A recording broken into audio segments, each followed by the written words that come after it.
চুগলখড়ি বিষয়ে কিছু কথা।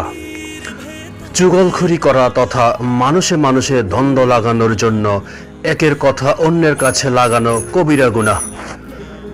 মানুষে মানুষে বৈরিতা, বিদ্বেষ, আত্মীয়তার বন্ধন বিচ্ছেদ এবং মুসলিমের মাঝে পরস্পর শত্রুতা জন্ম নেওয়ার এই এক বড় কারণ।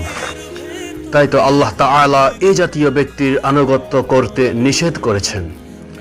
কোরআন গ্রন্থের সূরা কলম আয়াত নং 14-তে আল্লাহ তাআলা বলেন, তুমি অনুসরণ করো না এমন প্রত্যেক ব্যক্তির যে কথায় কথায় কসম খায়, লাঞ্ছিত, পরনিন্দুক, চুগলখোর, কল্যাণকর কাজে বাধা প্রদানকারী, সীমা লঙ্ঘনকারী, পাপিষ্ঠ, রূঢ় স্বভাবের অধিকারী এবং সর্বোপরি সে কুখ্যাত।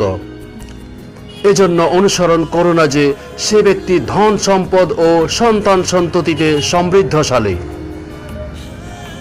নবী সাল্লাল্লাহু আলাইহি ওয়াসাল্লাম বলেছেন, চুগলখোর জান্নাতে প্রবেশ করবে না। বুখারী শরীফ, মুসলিম শরীফের হাদিস। আল্লাহ আমাদেরকে চুগলখড়ি ও মিথ্যাচার থেকে হেফাজত করুন, আমিন।